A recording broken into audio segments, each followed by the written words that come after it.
cancer is an individual disease, a family disease, a community disease. We have a chart, and it's called the Cancer Care Continuum.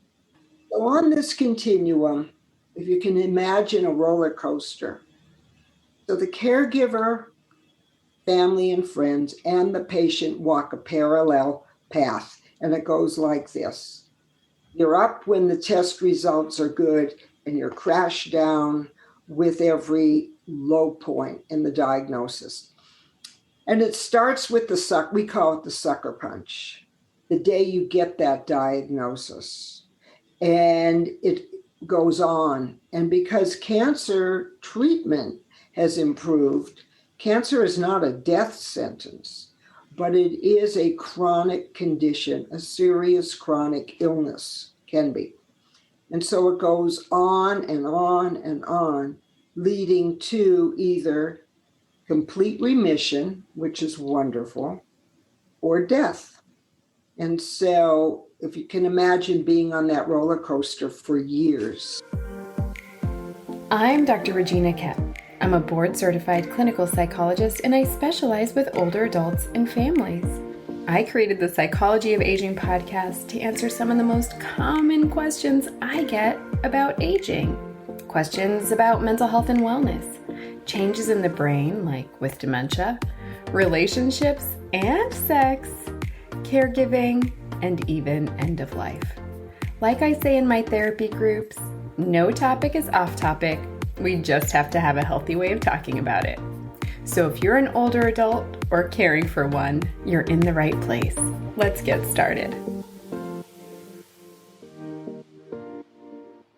Ronni Levine, thank you so much for coming on to the Psychology of Aging podcast today to talk about cancer caregiving, cancer support groups, and cancer bereavement or bereavement groups. I think what you have to share will help so many families and people living with cancer. And so I'm delighted that you're here. Will you share a little bit about who you are and what you do?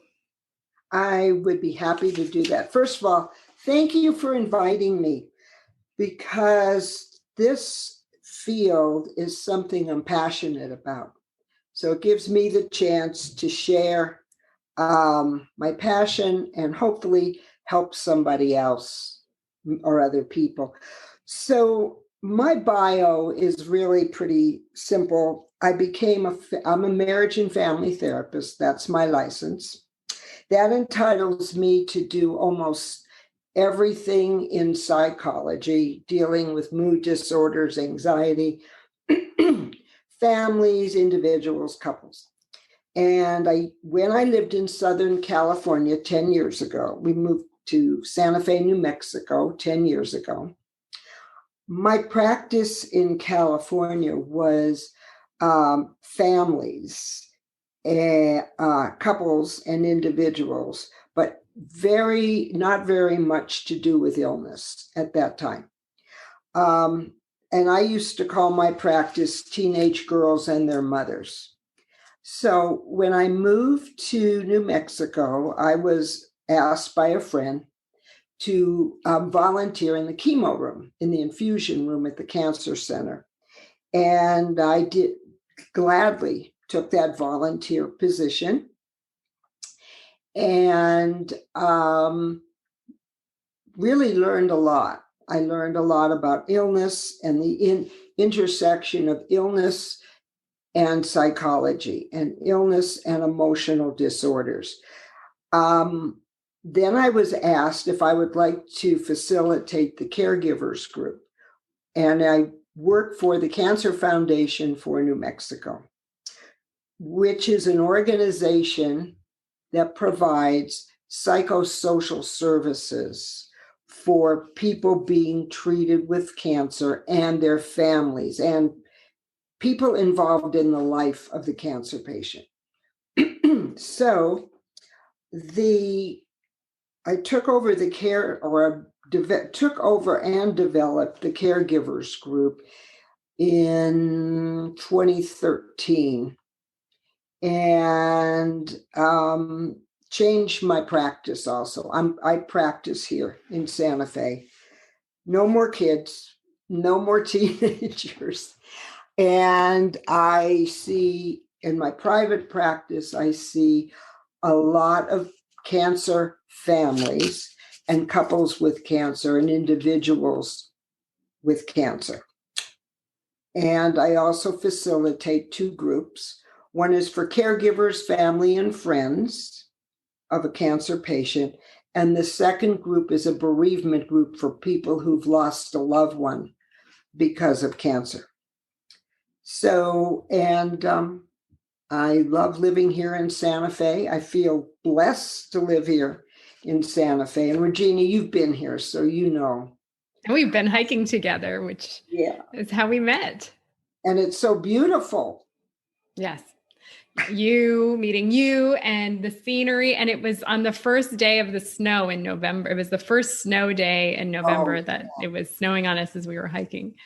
It was beautiful. Yeah. And the work that you do, we were hiking together and you mentioned to me the work that you do, and it stuck with me. Fast forward to 2+ years later when I reached out to see if you would be on the podcast. And I'm so delighted that you're here and really admire the work you do. Working with families living with cancer is one of a very dear experience to me. It's an experience that I also really value and enjoy in my practice and in the past 10 years of the work I've been doing with older adults and families. So thank you for doing this. Well, I'm delighted. One of the members of our support group, my caregiver support group, so I'm going to differentiate between the 2 groups, says that you cannot throw a stone and not hit somebody who's been impacted by cancer, which is really a very sad commentary. And now to add to it, Regina, you can't throw a stone and not find someone who hasn't been impacted by COVID. Yes, right. So in the last year, we've had a double whammy. Cancer is an individual disease, a family disease, a community disease. Mm-hmm. I'm going to call it the Caregivers group, and the official title is Together is the official name of my group. And we have a chart, and it's called the Cancer Care Continuum. So on this continuum, if you can imagine a roller coaster, so the caregiver, family and friends, and the patient walk a parallel path, and it goes like this. You're up when the test results are good, and you're crashed down with every low point in the diagnosis. And it starts with we call it the sucker punch, the day you get that diagnosis. And it goes on. And because cancer treatment has improved, cancer is not a death sentence, but it is a chronic condition, a serious chronic illness can be. And so it goes on and on and on, leading to either complete remission, which is wonderful, or death. And so if you can imagine being on that roller coaster for years. Right.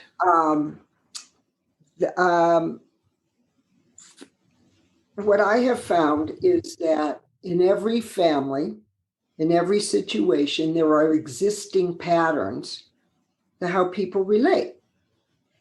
Cancer so adds another layer, because now the way a family relates or a couple relates is impacted by that diagnosis. Yeah. And then this year, the next layer is COVID. Right. So this year it's become multi-layered, and COVID has changed things and magnified things. Say more about that. How has COVID changed and magnified things? Well, I was thinking about that. Okay, for all of us, COVID has changed our lives. Wouldn't you agree with that? 100%. Yes. My life. Woo, yeah. I have had a lot of changes since COVID. It has magnified and changed multiple aspects in our lives. For family or a couple grappling with cancer, what has happened is okay, let's talk about increased isolation. The caregiver is afraid to go out because they don't want to bring COVID back to an already immune suppressed person. So the isolation for a caregiver has been excruciating.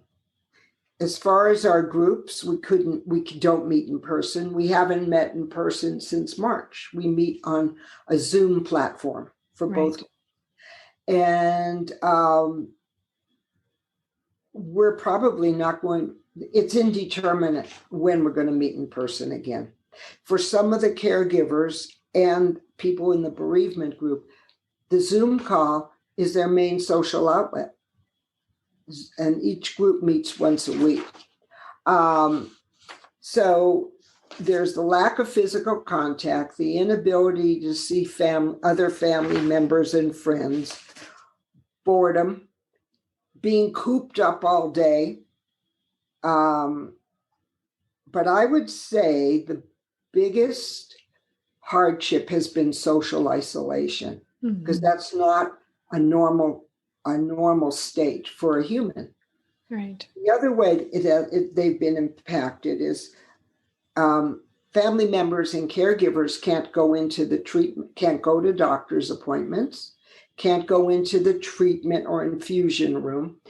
And oftentimes infusion is 6 to 8 hours. And the family member can't go. And it's lonely. It's just has increased loneliness, which already was a factor in the cancer journey. Well, thank you for saying that. So how are families getting through it? Well, there's the practical and there's the emotional.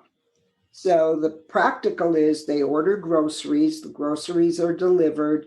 They sit in the parking lot and wait for infusion to be finished, especially if they come from out of town. It's boring for the patient getting treatment, and the impact on the nurses and doctors has been enormous, because the nurses had us as volunteers. That's my other hat. And we picked up a lot of slack, that work they didn't do, like cleaning chairs and just being friendly and nice and being providing a source of relief and comfort. We're not there. So everybody has had to dig deep to adjust. Golly, yeah. So it's back to your point about cancer being a community illness. Absolutely. I would say that when a person gets a patient and the family have the sucker punch, the learning curve is enormous, like this. A frequent remark that caregivers say, I was never trained for this. I wasn't trained. Even people who are nurses and doctors say, I wasn't trained for this, because they weren't trained for the emotional part of caregiving. Right. So the learning curve is enormous. And with that comes increased anxiety and depression. In fact, there's a wonderful, I'm going to read this to you. There's a wonderful series I use. It's called The 7 Deadly Emotions of Caregiving. And these are the 7 deadly emotions: guilt, resentment, anger, worry, loneliness, and defensiveness. And now we could add another one, isolation. Yeah. The intensity and the level of anxiety and depression really does correlate with the stage of cancer, because there's four stages. So if it's stage 1, it's usually something that can be remedied by surgery and maybe a brief treatment. And then usually people go into remission. If it's stage 4, that means metastatic, and that means it's spread to other organs and the lymph nodes. And the treatment is long and hard, and it's very complex. Mm-hmm. And you're saying that mental health concerns correlate with the stage. Mm-hmm. I would say that, but you had asked me, do mental health concerns vary? Does it matter what type of cancer it is? So to join the support group, no, it doesn't. People have all varying types of cancer. And different stages. So to be in your cancer support group, a person could have prostate cancer, breast cancer, pancreatic cancer. Yeah, the caregiver. Right. Okay. Because we also have we have support groups for the cancer patient too. Great. Right. Thank you for that clarification. Yeah. So for the caregiver can be caring for a loved one or a friend and family for a loved one with any type of cancer, any stage of cancer. Correct. When you were talking about the mental health symptom correlating with the stage of cancer, was that for the caregiver or the person living with cancer? Both.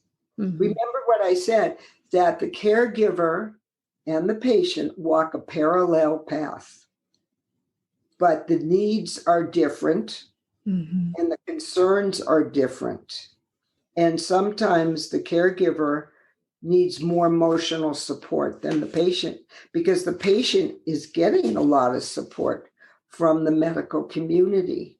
Yeah. And we have found that often the caregiver gets left behind. Their needs become secondary, which is a huge problem in the mental health and physical health of the caregiver. Yeah. So the caregiver and the person living with cancer are walking a parallel path. The person living with cancer might experience more supports from the medical community. And we often describe caregivers as the invisible patient.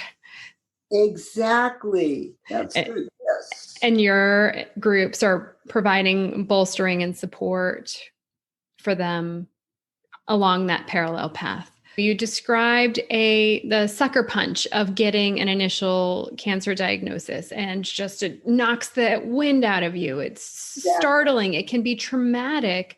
And so there's the sucker punch of a cancer diagnosis. And then you describe the cancer journey as tumultuous, like a roller coaster. You might have a high, you're getting better. We're noticing a shrinkage of the tumor.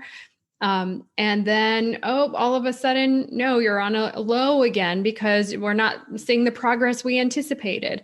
Exactly. And so those are some of the common experiences after a cancer diagnosis. And then the steep learning curve of what does this cancer diagnosis mean? What do all the stages mean? How likely am I? What is my prognosis? What is a prognosis anyway? Treatment plan, what are the side effects of the treatment plan? Yeah. And if you take the thread and stretch it out, what's the impact on the family's financial situation? Yeah. What if it's the main breadwinner who's becomes ill? What's the impact on the duties? All of a sudden, a lot of duties that are shared shift over to the caregiver. What are the impacts on family dynamics, especially if there were already some difficulties? in family dynamics. So it stretches out. If you could picture ripples in a lake. Yes. Yeah. And one thing that I would notice with folks that I was working with cancer or families living with cancer was also, what is our past family experience with cancer? So who else in our family has had cancer, and what was that experience like? And are we pulling up all of that history when we get diagnosed with a cancer diagnosis? Do you notice that as well? Yes, and what I have found with some caregivers that have been in our group or are in our group is that they're not new to the game. They've taken care of a mother, brother, sister, other family member, loved one, friend, and now this. Yeah. There's a term in the field called serial caregivers. Just the person always finding herself in the role of caregiving. And there's a tendency to start to believe nobody can do this but me. And that is a really, just increases isolation and fatigue and opens oneself to illness. Mm-hmm.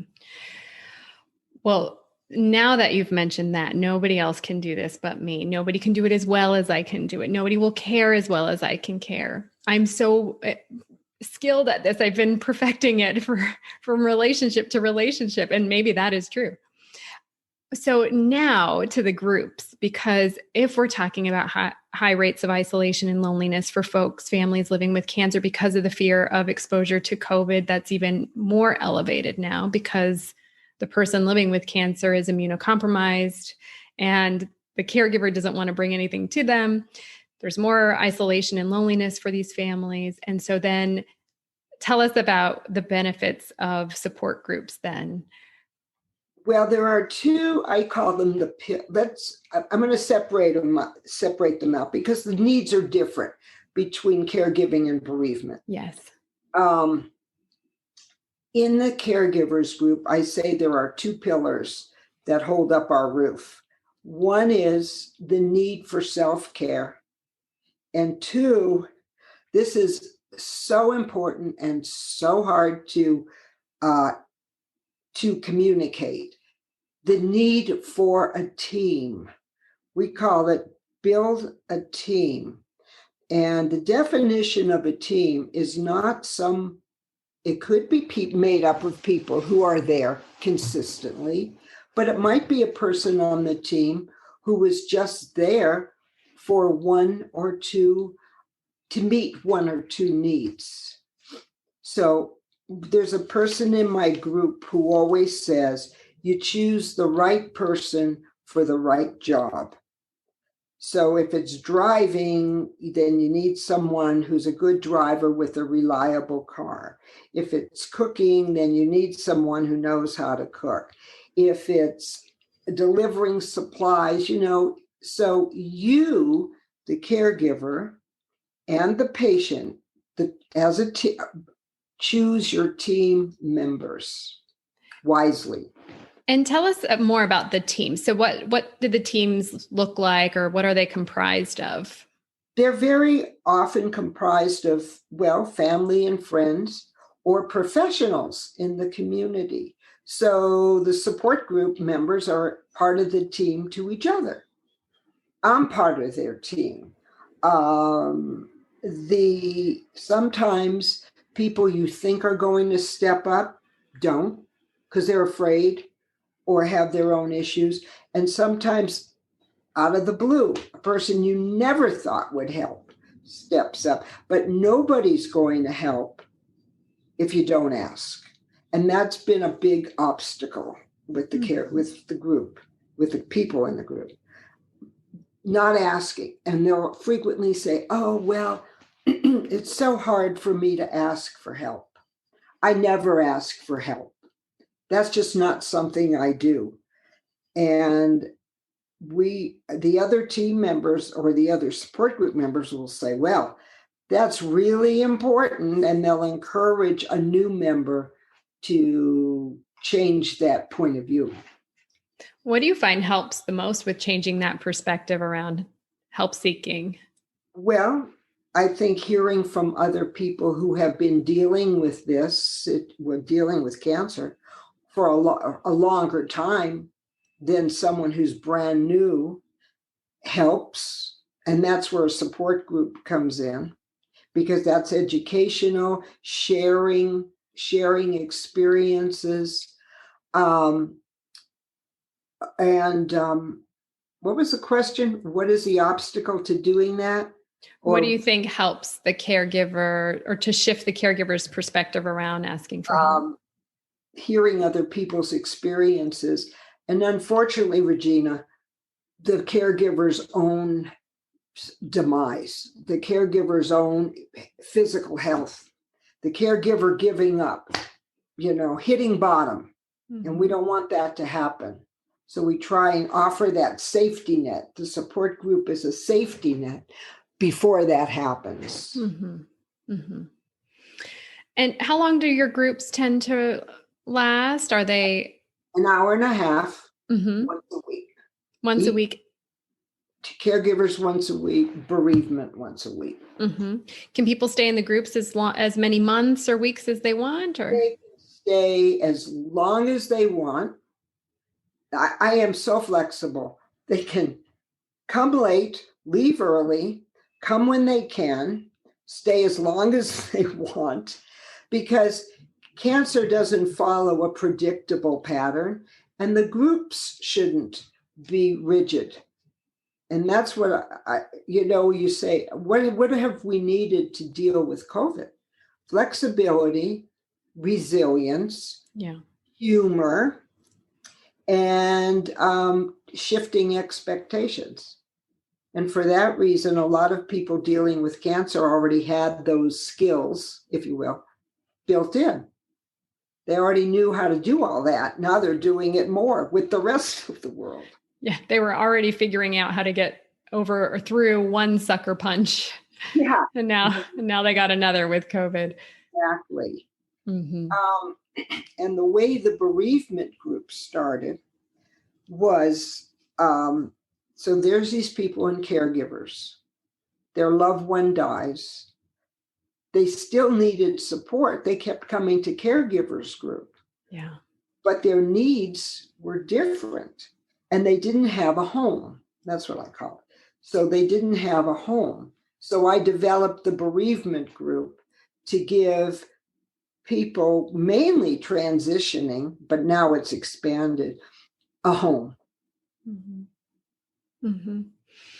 And that, so is it fair to say that the people who started in the caregiver support group, if their loved one dies, they would then transition into the bereavement group? Yes. Mm-hmm. That was one source, but now people who were never in the caregivers group are also joining us. Usually in each group, I usually have, I would say, at least 10 people, which is that's quite a large group. Is it a combination of men and women? It is. I would say there's more women, and I would say they're older. But Regina, having been to Santa Fe, the population of Santa Fe is an older population. And even though we are open to anybody over 18, no children, it's mainly an older population. When you say older, what age groups are we? Well, bereavement is definitely people in their, except for a couple members, and I'll mention them, definitely people in their 50s, 60s, and 70s, and it's usually the loss of a spouse. However, I have two members one member's in her 30s and one in her early 50s who's lost a parent. Mm-hmm. So there is that also. So just to help listeners who might be on the fence, maybe are shy around a group, I've worked with a lot of people who will say, I'll talk to a therapist individually, but I will not go to a group.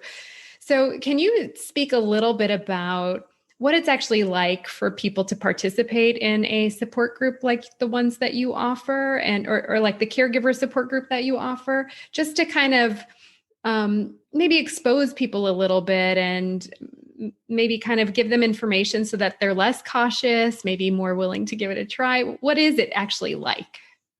That's a great question. It's important to differentiate a support group from therapy, because I am a therapist. All of our groups for the Cancer Foundation are professionally led. But therapy is more laser focused, and a support group is more global. So a support group, the members really are the therapists in a support group. The members are loving, welcoming, caring. They provide education, sharing experiences in a very safe, and that's my job, very safe, confidential atmosphere. And that's why it's important, in my opinion, to have professionally led groups who know how to encapsulate the experience and make it a good experience for everyone, so that everyone has an opportunity to share. But if one comes to a support group, they don't have to talk. They can just listen. I give them the opportunity. Crying is very acceptable. We always have a couple boxes of Kleenex. And loving and caring and embracing. I think it's important for members to feel those qualities are there to hold them. That's not just my philosophy. I think all of our facilitators share that. Well, yeah, you mentioned even the bereavement group folks needing a home, and what you're describing in your support groups is a sense of belonging, a sense of comfort, a sense of security. And that's what home should feel like. Yeah, in a sense of this person in the group knows my experience. It's very often they use the term my tribe. This is my tribe. These are my people, because they're sharing they're walking in each other's shoes. Yeah. Yeah. And now I have this image in my head of you were describing the person living with cancer and their caregiver walking on the same path. And now in my head, it's just expanded to more people walking alongside of them, in support of them. So they're less alone. What are some of the barriers you see to people joining a group, and any thoughts about how to help people kind of move past those barriers? Barriers. You mentioned one before. Especially with caregivers, I'll tell you the barrier for each group. One is, I can do this. I don't need help. I don't need help because I'm not the one with cancer. Why are my needs important? That's a huge barrier. I don't have the time. Now, Zoom has definitely improved that, because they don't have to drive to a location. I don't have the time. I'm too busy. It's not important for me to get help. In the bereavement group, it's usually nobody will understand. Why aren't I over this yet? I hear that a lot. And as you know, with bereavement, it's not something you get over like a bridge. It's something that grief is something one incorporates into their life, but it doesn't leave them. It changes them. But people heal with this now as part of their life. And I've got a really good model for that too. It's called an oscillating model, which means some days I feel good and some days I feel bad. And that's true of both situations. Yes. Yeah. Because in cancer caregiving, there's a lot of grief that happens, the anticipatory grief, ambiguous loss. Yes. And the person who's now in the bereavement or encountering bereavement is exhausted. they are exhausted. And the loss isn't just the death of the person. The loss came when the person got diagnosed with cancer. And as I said, loss of social status, economic status, identity, and that's a big deal, a big factor that comes up in the bereavement group. I was once somebody's wife. I was once somebody's husband. I was once somebody's child. Who am I now? Right. What's my identity? What's my course of life for the next X years? What do I do? Yeah, that's so powerful. Example that just rose into my mind is working with a spousal caregiver, a wife, and her husband died. And I remember we would have bereavement therapy sessions, not a support group. And she would ask, how long do I wear my wedding ring? When do I take it off? When am I no longer married? And those are factors and questions that come up within the group. And the group members are the ones who supply the answers. I tell them I feel more like a traffic police officer, making sure everybody gets to talk and making sure decorum is maintained, politeness, graciousness. And most of the time I don't even, I set the tone and they're all lovely with each other. Yeah, that's been my experience of groups too. Now, tell us about bereavement during COVID. So that's been quite a challenging experience for many families experiencing bereavement during COVID because our traditional styles of grieving and mourning are not afforded to us right now. We can't have large funerals. We can't have so many people in person. We can't have so many visitors. Can you talk a little bit about the bereavement experience? Well, let's just start with something as not elementary in stature, but elementary, the funeral. So many of the people in my support group have had Zoom memorial services. And imagine that. I mean, that you want to hug. What do you do when you go to a funeral or a memorial service or a celebration of life? You want to hug. That's human nature. And they've been doing it on Zoom, or else one person in my group rented a large hall so people could be appropriately distanced, invited limited people, so everybody couldn't be there that she would have liked, and they couldn't hug. And I would say COVID has produced a less than satisfying experience for us as humans needing to fulfill natural human needs and reactions. It's been so difficult.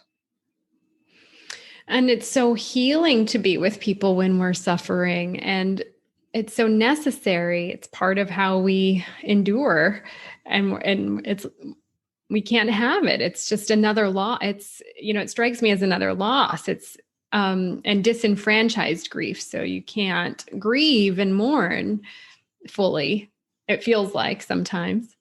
Which only enhances the need for the support group, which has made that support group even more central to the members in my group's life. Yeah, I agree. Now let's get to some nuts and bolts. So you're offering these groups as part of the New Mexico Cancer Foundation. Yeah. Cancer Foundation for New Mexico. Thank you. And do people have to pay for them? No. This is the beauty of that organization. These groups here are free of charge. People can come. As I said, they have the flexibility in attendance. And in New Mexico, or especially northern New Mexico, which is where we are, there's a wide disparity in incomes here. And cancer and bereavement are the great levelers. And here, eliminating the need to pay eliminates one reason not to come. Yes. So if charge, the organization's a nonprofit. Wonderful. So when it's a free of charge group, like the ones that you offer, it eliminates the barrier of I can't afford it. Exactly. The financial barrier. And so it allows for anybody, regardless of income. Regardless of income, status, there are no barriers to attend it. We have one barrier. It has to revolve around cancer. Yes, that's a criteria. Yeah, right. And that makes sense. It's the Cancer Foundation of New Mexico. Yeah. And so if for people not living in New Mexico who are interested in a cancer caregiver support group or a bereavement support group for having bereaving a loved one or grieving a loved one who's died to cancer, how would you recommend people go about finding support near them?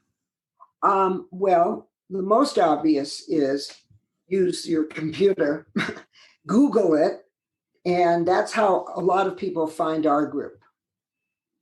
Second is through, if you belong to a religious organization, then ask your religious leader. Ask at the hospital or treatment center where your loved one is being treated. They have, usually every center has at least one, if not multiple social workers who have their fingers in every pot and know where these groups are. A social worker in a treatment center is invaluable. That's another way. Friends, family, word of mouth. I worked at the Atlanta VA healthcare system for many years, and we had a couple of cancer support groups and fewer caregiver groups.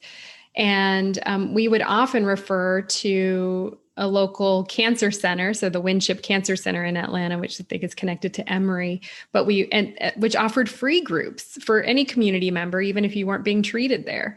And so your recommendation to Google, and I would say many of the Cancer Foundation organizations like a Leukemia Lymphoma Society or breast cancer also have a support group link or support link often on their website as well. So your point about Googling and looking for a reputable source like that has some, just so you know, you're getting hopefully like a professional mediator or facilitator. Yeah, I think, can I say something about that? I don't want to sound like I'm tooting my own horn. Toot away, Ronni. I think you've earned it. I think you've earned the toot. I am not as confident about leaderless groups or non-professionally led groups, although I can say, AA does a wonderful job and Al-Anon, wonderful job. For this issue, I think a professionally led group is important because it's important to have someone who knows how to manage the emotional chargedness of the situation. And that's what comes with a trained professional. Yes, I agree. Good. There is intense emotionality, and grief can be messy. And even though there's a distinction between your caregiver support group and your bereavement group, there's grieving throughout the process. You describe grieving at the point of diagnosis. Absolutely. Loss starts there. Can I say this, Regina? Even if it's a stage 1 diagnosis and the odds of complete, not cure, but complete remission for years, there's still you've lost a sense of innocence and confidence. There's still that little cancer ghost lurking back there. So loss does start with the diagnosis. Support groups and individual therapy go very nicely. I have people in my support groups who or have individual therapists. I think they add another supportive layer. And often I know I can refer people to a therapist, or a therapist refer people to my support groups. And it's the facilitator's job, my job, to maintain the health of the group, the vitality of the group. And I take that mission extremely seriously. I see that. I so value the work that you do. It's so important. Even before COVID, it was important, and it's doubly important during COVID with increased isolation and loneliness for folks, and fear and uncertainty, and which are all aspects of a cancer diagnosis or a long-term illness. Everything you just said about COVID has already been there in the mix, and now it's magnified, and it has created a very dramatic experience. Yeah. And then to your point about the bereavement groups, just to tie that in about, folks are experiencing disenfranchised grief in a way that we never have before with COVID precautions. And your support group is offering a place for people to be able to mourn and grieve in a shared space. Yeah. Ronni, I so appreciate your taking the time to share with us all of these resources. I really welcome the opportunity to talk to you and share something that is very, very important to me. And I want others to know that there are resources out there. They don't have to be alone. Yes, thank you. You're welcome. That's all for today. Now it's your turn. All you have to do is subscribe, leave a review, and share this episode with others so that they can be part of the conversation too. One last thing, a special thanks to Jasmine Joyner, our Psychology of Aging podcast intern, for all you do. Lots of love to you and your families. Bye for now.